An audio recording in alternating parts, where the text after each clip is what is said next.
2 Timothy chapter 2. Now, the title is A Description of a Christian. There's a lot of them. There's a lot of descriptions of Christians. What a Christian should be, what God considers them. All of these are important. God put them in place for a reason, and we'll need them throughout our life here on earth. 2 Timothy 2, verse 1. Thou therefore, my son, be strong in the grace that is in Christ Jesus. Okay, so the first thing we are as a Christian is a son.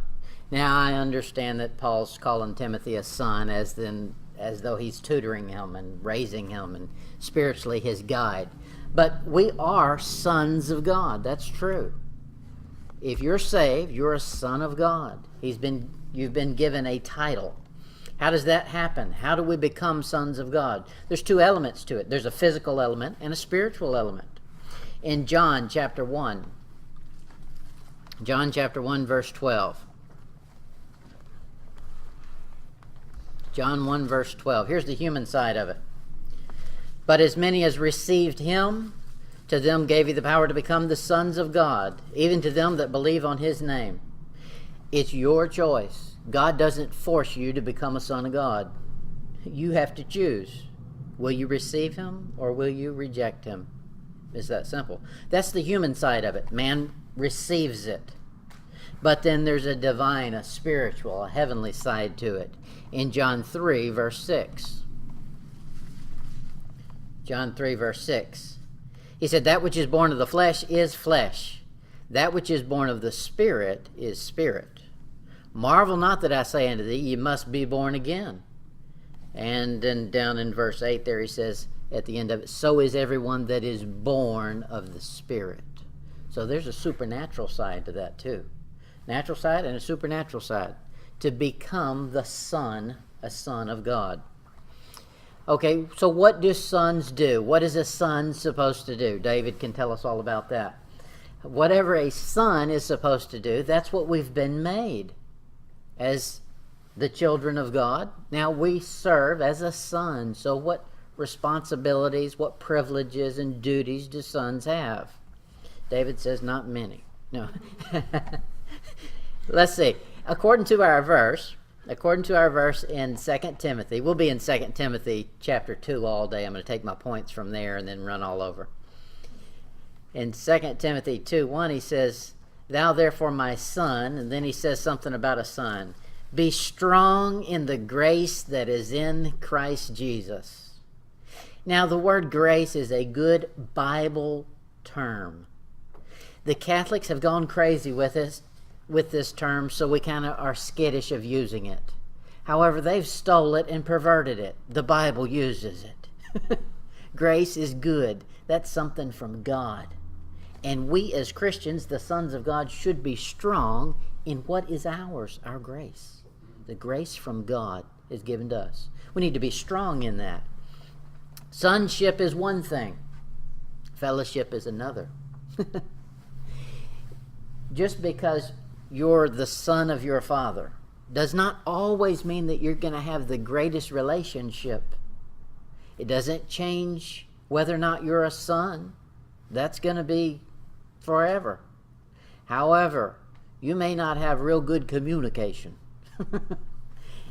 He might be very mad. In Hebrews, he says that he talks about fathers correcting their sons, and he says there that sometimes they chasten them for days. Wow. They don't do that in our day and age, but back then he said they chasten them for days. Okay, sometimes if the fellowship's not there, the relationship doesn't feel real great, but it's there. Same with Christians. If our fellowship is not close with Christ, it's probably we know it's our fault. It's our fault. However, it doesn't change. We're still sons. Doesn't mean you don't pay for being stupid. Look at it here in 1 Corinthians 16.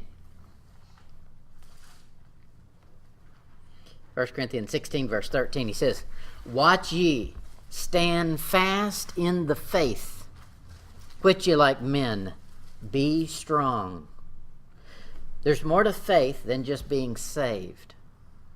Now, in the most basic and broad term, it's faith. Do you have faith in Jesus Christ?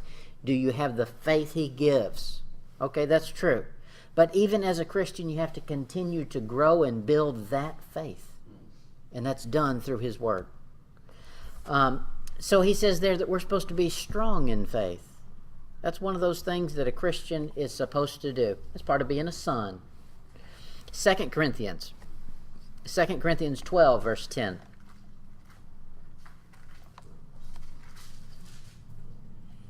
2 Corinthians 12, verse 10. Here's how we do this, being strong in the grace and the faith. He says, therefore I take pleasure in infirmities. Really? That's being strong? In reproaches, in necessities, in persecutions, in distresses for Christ's sake. For when I am weak, then I am strong. Okay, that's part of being strong in the grace, in the faith. And those things are learned spiritually. That's not a physical thing, and it doesn't make sense on paper. And if you just go and talk to a Christian who's not a student of the Bible, they don't understand it. You mean I can be strong in the faith by being weak in the flesh? Yeah, you can be a weakling. Probably some of the greatest spiritual Christians on earth today are on their back in the hospital right now. Or they're shut-ins at home that can't leave. They're living in infirmity. But he says you can be very strong in that position. Okay, that's something that is learned by being a son. In Ephesians 6, verse 10.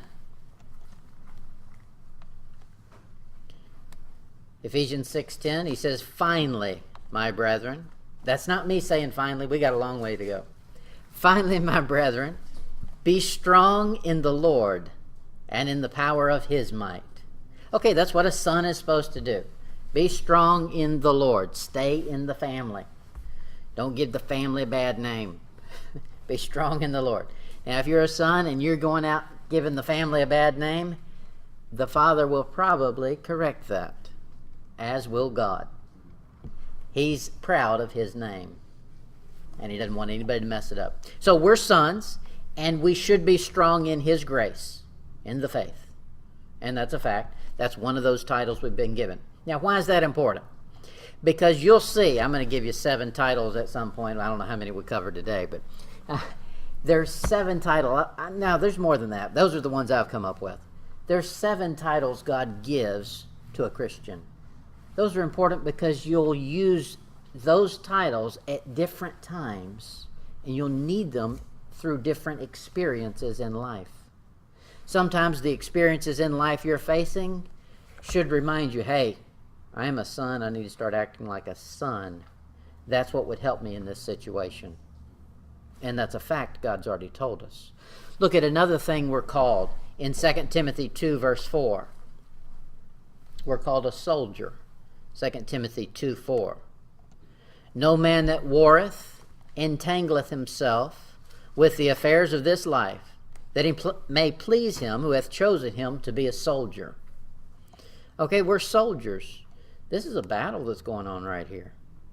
Now, there's a vast difference between a soldier and a son. A soldier can be a son, but when a soldier is out there on the battlefield, we're not doing the experiences of living in a house and being the son and talking to dad and, okay, what chores have I got to do now? That's the farthest thing from your mind. When you're a soldier, what's on your mind is the enemy. Somebody's out to get me. I've got to protect, I've got to cover up, and I've got to kill before I'm killed. That's a big difference. But that's part of the experience of being a Christian, is a soldier.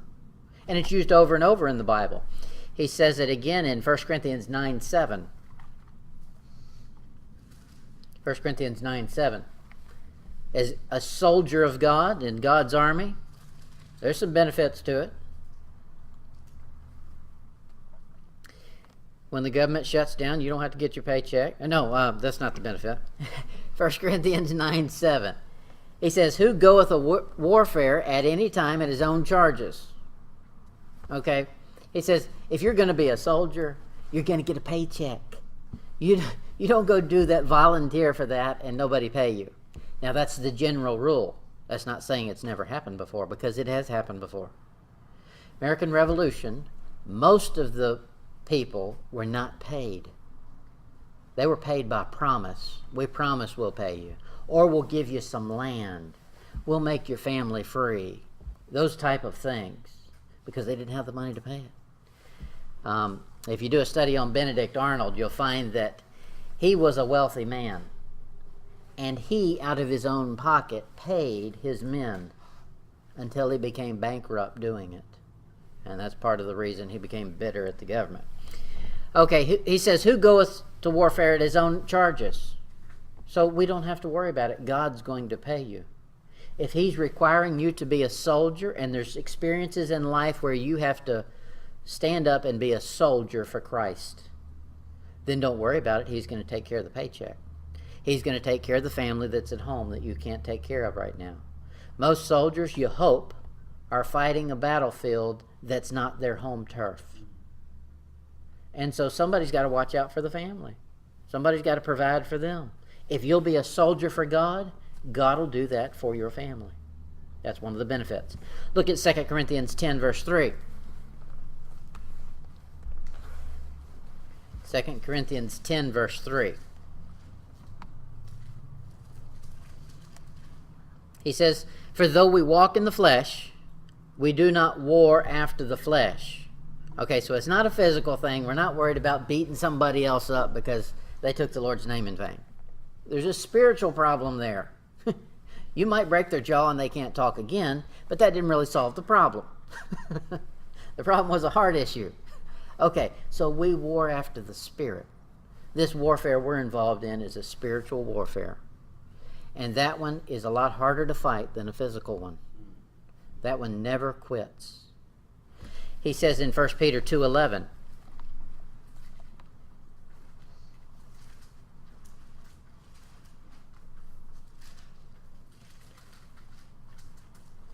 Peter 2:11, he says, dearly beloved, I beseech you, as strangers and pilgrims, abstain from fleshly lust, which war against the soul. Now's where it gets really hard. I just said that this is a spiritual battle, not a physical one. And now he said, look out, because the physical's trying to beat up your spiritual. That's true. While we're fighting in the spirit, the flesh is fighting physical. They don't play fair. It's a tough war. It's a different type of warfare than any nation has ever known. It's a real one. The things that Paul himself endured as a good soldier of Jesus Christ are found in the Bible. I'm going to show you a couple of them. 1 Corinthians 15:32. 1 Corinthians 15:32. I've not heard people talk about this, so I'm going to talk about it. 1 Corinthians 15:32. If you serve God and you'll do the things he wants you to, count on it. The world's going to come after you. How does the world come after you? They fight physical. We fight spiritual. Here it is, 1 Corinthians 15:32. After the manner of men, I have fought with beasts at Ephesus. What advantageth it me if the dead rise not? Let us eat and drink, for tomorrow we die. He says right there, he was put in the Colosseum, and he fought some beast. Yeah, that's what they were doing to Christians. He said the only way I could handle that thing was knowing if I die, I know where I'm going. There's a resurrection. Okay, so there we find that the physical comes against something spiritual. The battle doesn't stay fair. If you're going to be a soldier, be prepared for it. They don't always fight philosophically. Sometimes it's physical. 2 Timothy 4:17.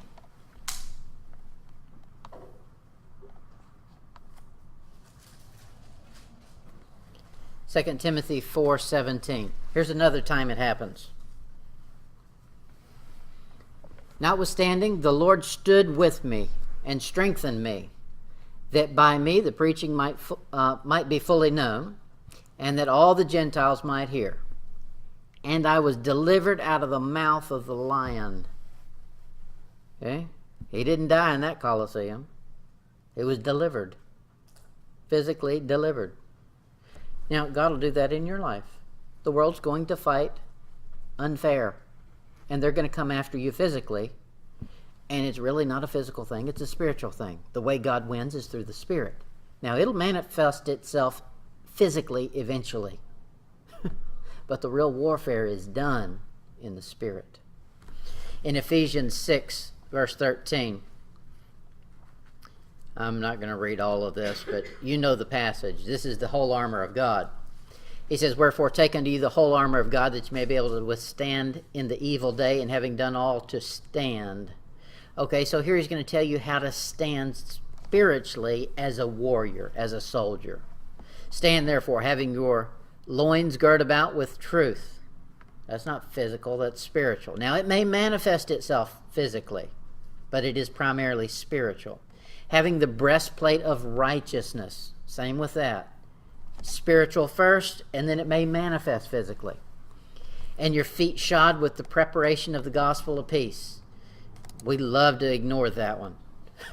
Preparation, that means work. And then the gospel that they're preaching is what? Peace. Could you imagine that? You're out there at war, and your battle cry is peace, peace. Verse 16. "Above all, taking the shield of faith, wherewithal ye shall be able to quench the fiery darts of the wicked, and take the helmet of salvation, and the sword of the Spirit, which is the word of God." Okay, that's what we need. As soldiers, you got to have your uniform. They don't want to have you just wear anything you want to wear. They wouldn't be able to identify you.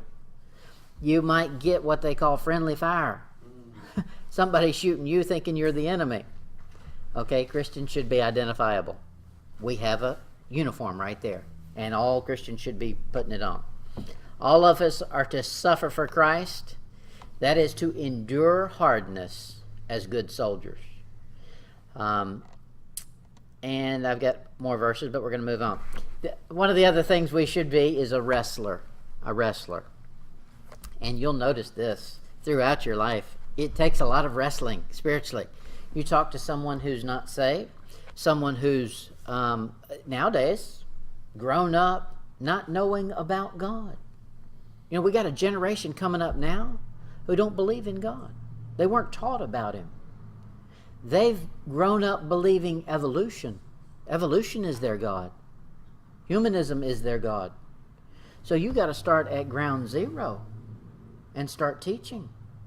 That feels like a wrestling match, buddy. And you got to be a good wrestler. That's one of the titles we're given.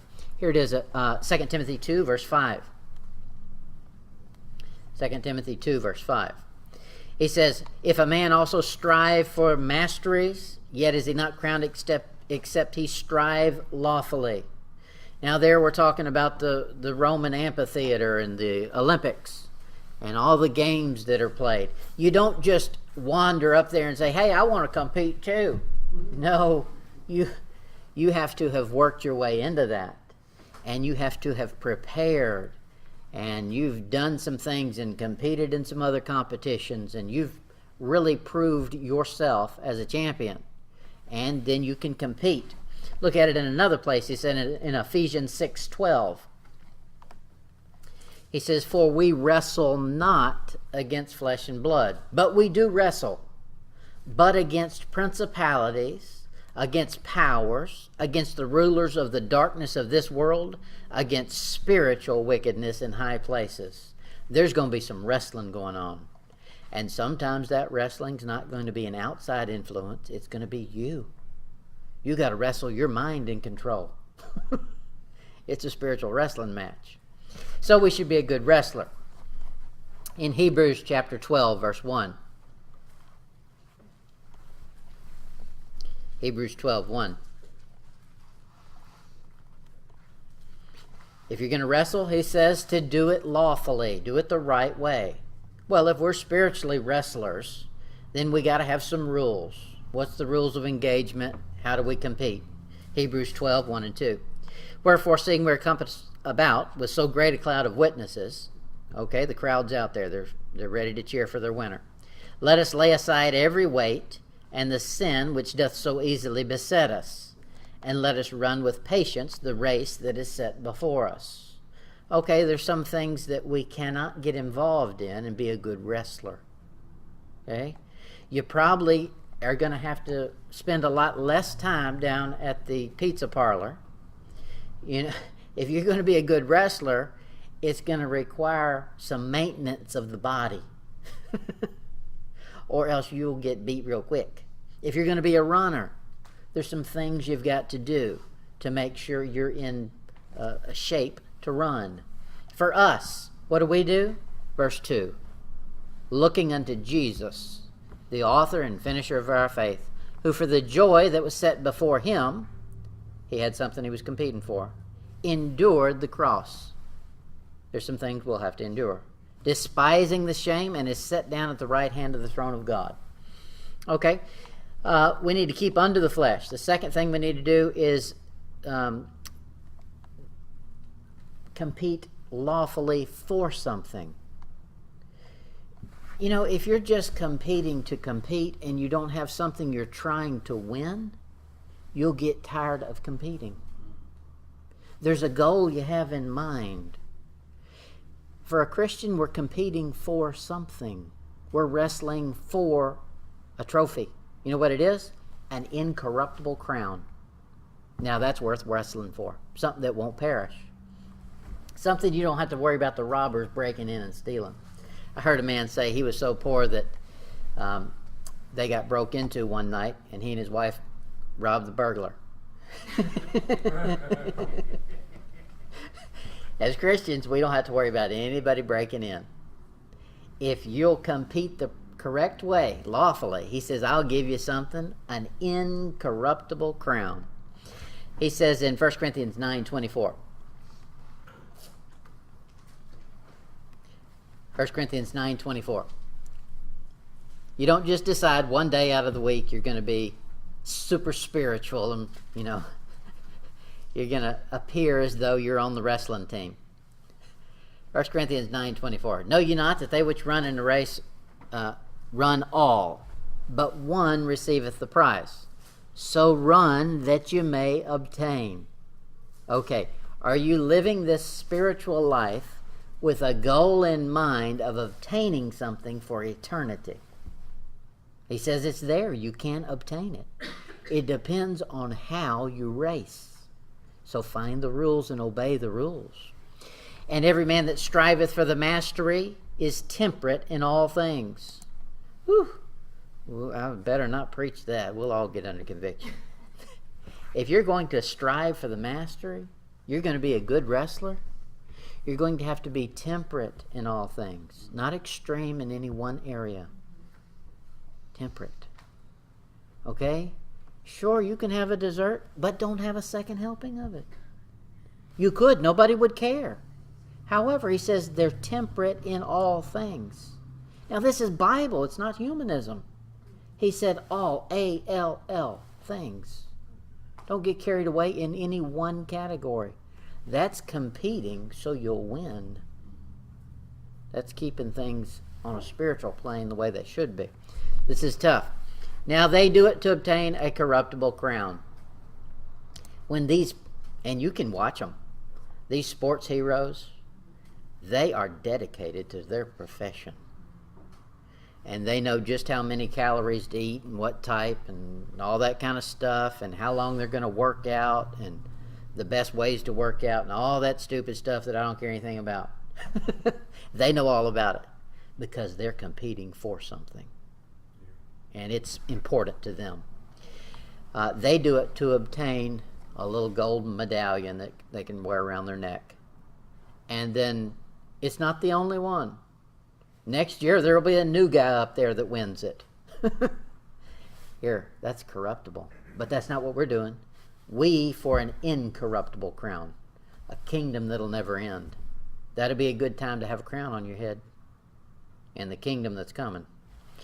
He says, I therefore so run, not as uncertain. So fight, I not as one that beateth the air, but I keep under my body and bring it into subjection, lest by any means, when I have preached to others, I myself should be a castaway. That's a tough verse right there. He says, I myself have not reached the point of importance to where I'm supreme over the rules of the game. He said, I might be out here preaching to others, and if I don't watch my step and keep my body under control, I'll be just like the ones I've been preaching to. It applies to everybody. We never outgrow that. Never. We've got to always be temperate. We've got to always keep this body in check. And we've got to be striving with a goal in mind for eternity. An eternal kingdom that won't end, and something that we can claim, an eternal crown. Okay, we're wrestlers, and we should strive lawfully. Now, what time have we gotten to? It's been 10 minutes. Yeah. Let's cut it off there, and I'll give you 4 more at another date.